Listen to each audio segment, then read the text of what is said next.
El altavoz del teléfono estaba sobre la barra de mi cocina, justo al lado del romero que acababa de cortar del jardín, y escuché cada palabra. Ella era así, como ese mueble viejo que nadie sabe cómo deshacerse de él. La voz de mi nuera sonaba ligera, casi alegre. No tenía idea de que yo había regresado a la casa. Literalmente no podemos respirar con ella siempre encima de nosotros. La verdad, si simplemente desapareciera por completo de nuestras vidas, toda la familia por fin sería libre. Me quedé parada en la entrada de mi propia cocina, todavía sosteniendo el romero. Entonces escuché a mi hijo reírse. No está completamente equivocada, dijo. Se dio la vuelta y me vio. Tuvo la decencia de verse sorprendido, pero no avergonzado. Obviamente no se suponía que escucharas eso. Pero ya que lo hiciste, no está equivocada, mamá.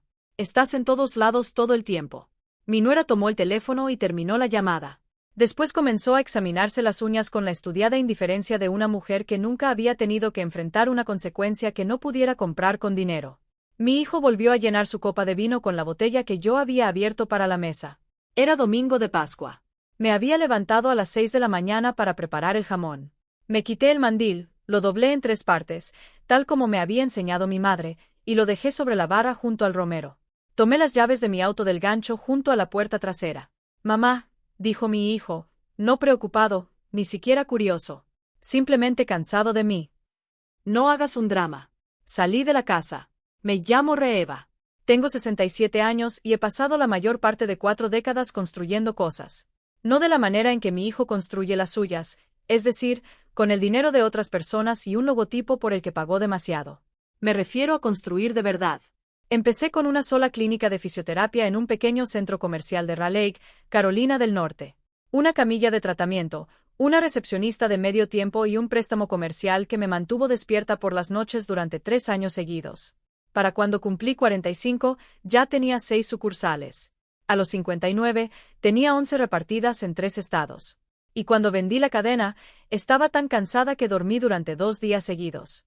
Después desperté a las 5 de la mañana por pura costumbre. Preparé café, me senté en la mesa de mi cocina y, por primera vez en toda mi vida adulta, me sentí completamente perdida. Así que seguí trabajando. Eso es lo que hago. Después administré mi cartera de bienes raíces, algunas propiedades comerciales, algunas residenciales, el tipo de trabajo constante que no te hace rica, pero te mantiene con los pies en la tierra. Una de esas propiedades era un edificio de oficinas de 2 pisos en el centro de Charlotte, donde mi hijo había estado operando su empresa de consultoría de bienestar corporativo durante 4 años. Me pagaba la renta de la misma manera en que ciertas personas pagan sus deudas, incompleta, de vez en cuando y siempre con alguna excusa. La renta que realmente le cobraba estaba 40% por debajo del precio del mercado. Yo había estado absorbiendo silenciosamente la diferencia cada mes, sin decir una sola palabra, porque me decía a mí misma: eso es lo que haces por tus hijos. Les das una ventaja. Les haces el camino más fácil. Nunca me detuve a pensar que estaba criando a un hombre que jamás había aprendido a caminar sobre terreno difícil y que ahora había empezado a resentirme por ser la persona que le había pavimentado el camino. Manejé hasta un Marriott en las afueras de la ciudad. Nada lujoso. Sábanas limpias, una ventana con vista al estacionamiento y un café horrible de máquina. Me senté en la orilla de la cama sin siquiera quitarme el abrigo. Entonces llamé a Paula. Paula había sido mi abogada durante 22 años.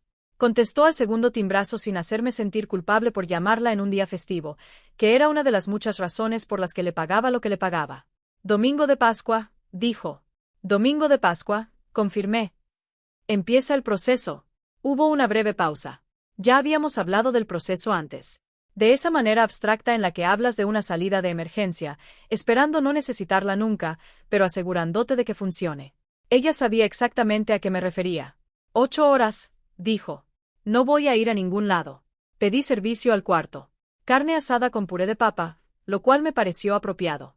Comí sola en el escritorio junto a la ventana mientras observaba el estacionamiento sin que ocurriera absolutamente nada. Y pensé en mi hijo cuando era pequeño.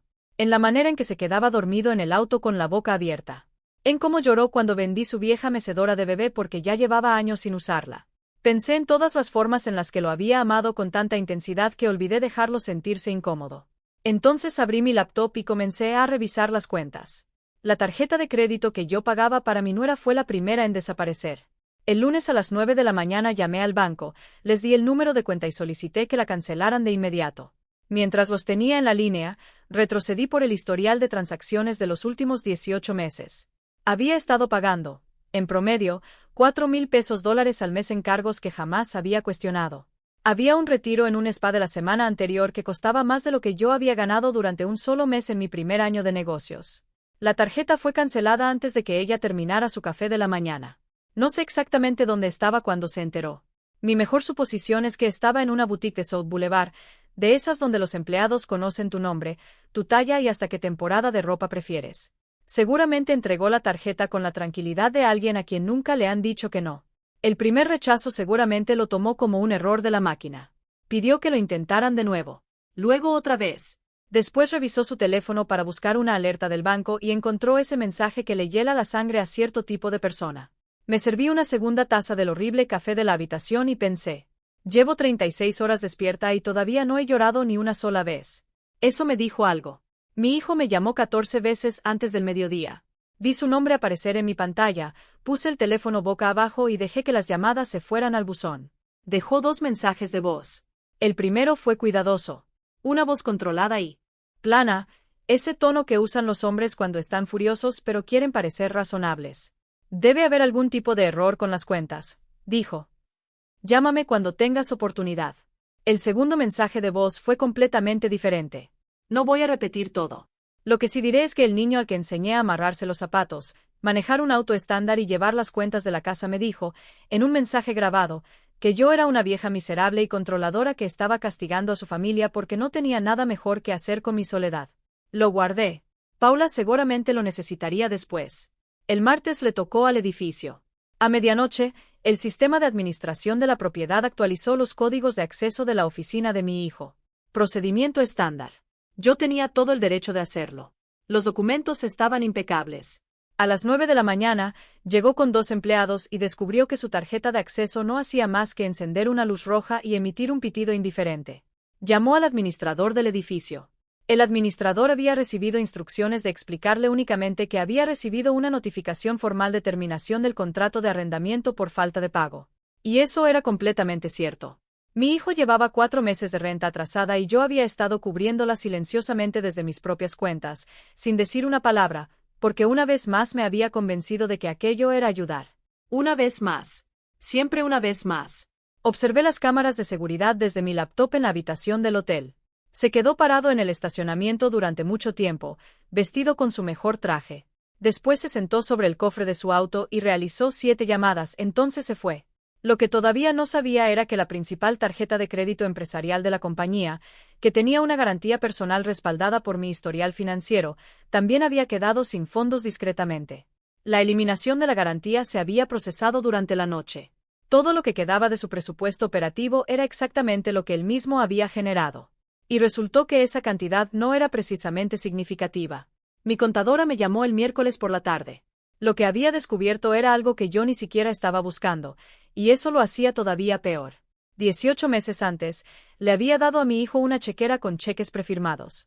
Era un arreglo temporal mientras me recuperaba de una cirugía de reemplazo de rodilla y no siempre podía estar disponible. Los cheques eran para pagar gastos rutinarios a proveedores. 3 de ellos, por un total de poco más de 40,000 pesos dólares, habían sido girados a nombre de una LLC que yo jamás había escuchado mencionar.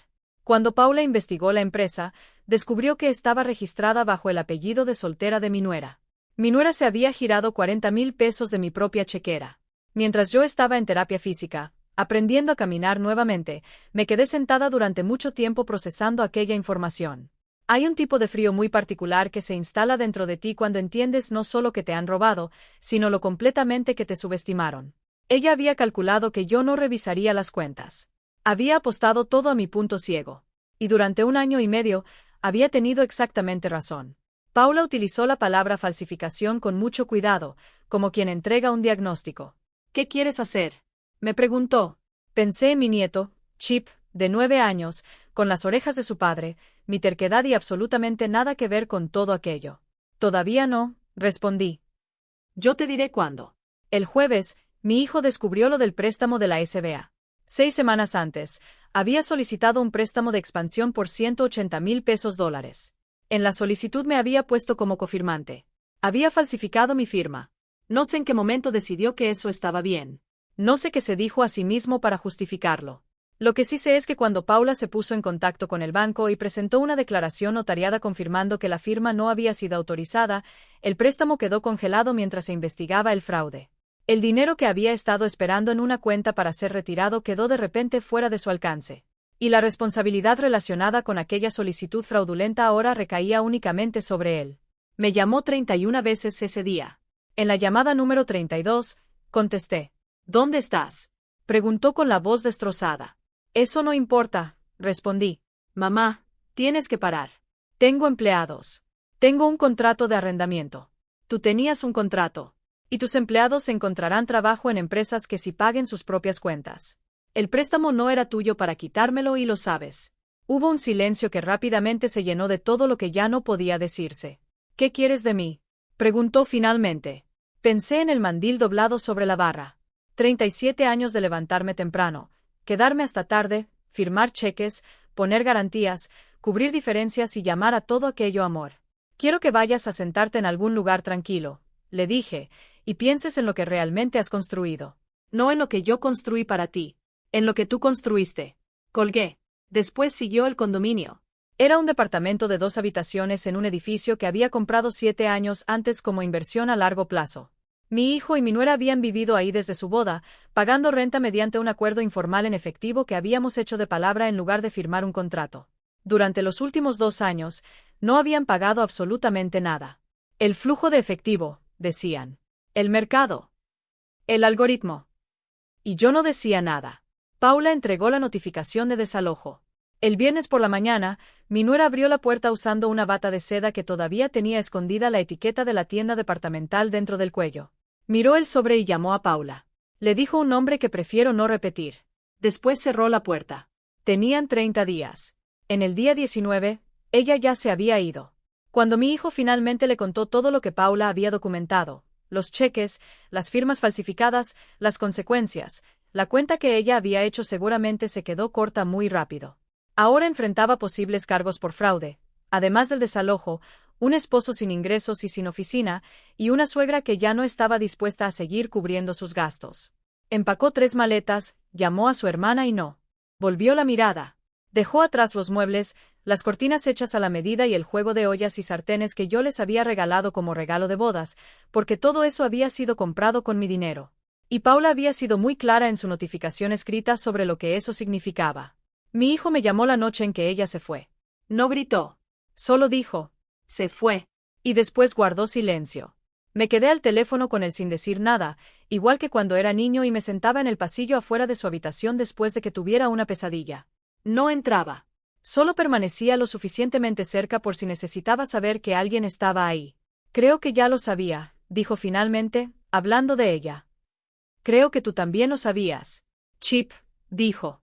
Solo esa palabra. Chip está bien, respondí. Eso nunca estuvo en duda.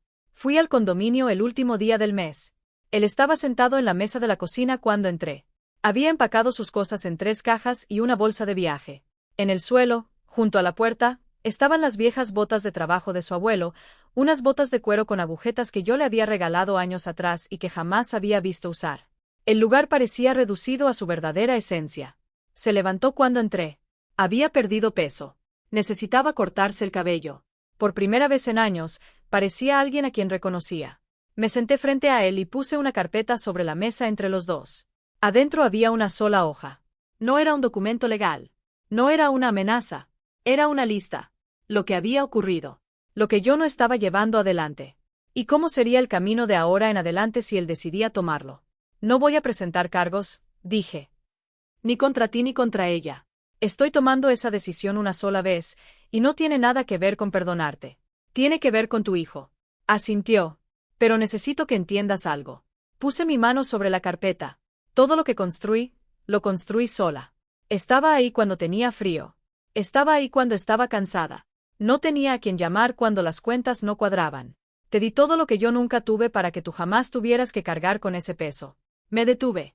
Miré las botas de trabajo.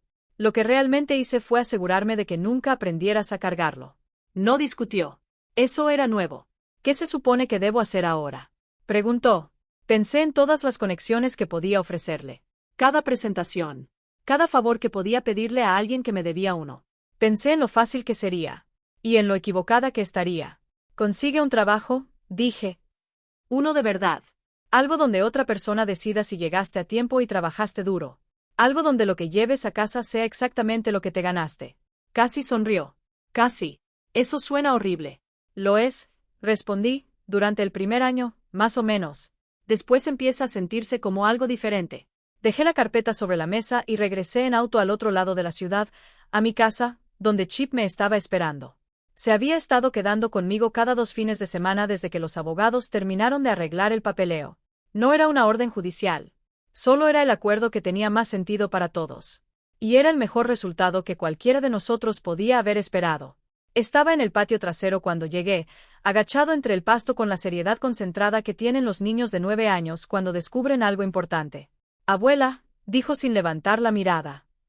Hay como 100 cochinillas debajo de esta piedra. Esa es su casa, le dije. Cuando termines, vuelve a ponerla en su lugar. Lo sé. Volvió a colocar la piedra cuidadosamente. Después levantó la mirada. Tenía las rodillas llenas de lodo, las orejas de su abuelo y mi barbilla. Papá me llamó hoy. Dijo que consiguió un trabajo nuevo. ¡Qué bueno! Dijo que durante un tiempo va a ser difícil. Chip volvió a mirar la piedra. Tú ya sabías eso, dijo. Eso de que será difícil por un tiempo es como las cosas empiezan a ponerse bien. Me quedé ahí, bajo la luz de la tarde, sin decir una palabra. Porque acababa de entregarme la primera verdad que mi hijo había entendido en años, transmitida a través de un niño de 9 años que la consideraba perfectamente lógica. Y a veces, la única respuesta correcta ante algo así es guardar silencio. 14 meses después, llegó un giro postal por correo. $500. En la línea del concepto decía, el primero de muchos. La dirección del remitente era de un pequeño pueblo en el oeste de Virginia. Nunca había escuchado hablar de ese lugar. Detrás del giro había una fotografía impresa en papel normal, de esas que haces en el kiosco de una farmacia. Era mi hijo. Llevaba un uniforme gris de clínica, con su nombre bordado en el bolsillo, y estaba parado en medio de un gimnasio de fisioterapia. Sonreía. Se veía cansado. Se veía real. En la parte de atrás, con su propia letra, había escrito: resulta que los huesos saben cómo sanarse solos. Solo necesitan las condiciones adecuadas. La puse en el refrigerador con un imán en forma de durazno que Chip me había regalado el verano anterior en un puesto al lado de la carretera y que insistió en que era muy importante conservar. Cuando Chip vio la fotografía el siguiente fin de semana, preguntó: ¿Ese es papá? Sí, respondí. La miró durante mucho tiempo sin decir nada. Después salió al patio para revisar a las cochinillas. Me quedé un rato en la cocina, junto a la ventana donde el romero crecía en una maceta sobre el alféizar. El mismo romero que había cortado el domingo de Pascua mientras un teléfono en altavoz me revelaba lo que mi familia realmente pensaba de mí. Pensé en la diferencia entre amar a alguien empujándolo hacia atrás, hacia la seguridad, la comodidad y una vida sin dificultades, y amarlo hacia adelante, hacia aquello en lo que realmente es capaz de convertirse. Durante 30 años, confundí ambas cosas. Había protegido tanto a mi hijo del peso del trabajo real que terminó convirtiéndose en un hombre que no conocía su propia fuerza, porque nunca le había dado la oportunidad de descubrirla. El día que salí de mi propia cena de Pascua, no estaba haciendo algo valiente. Simplemente había terminado de hacer algo incorrecto. Él estaba encontrando el camino de regreso. No hacia mí. Todavía no. Eso tomaría más tiempo y requeriría una versión diferente de los dos. Pero si estaba regresando hacia sí mismo. Hacia el suelo bajo sus propios pies.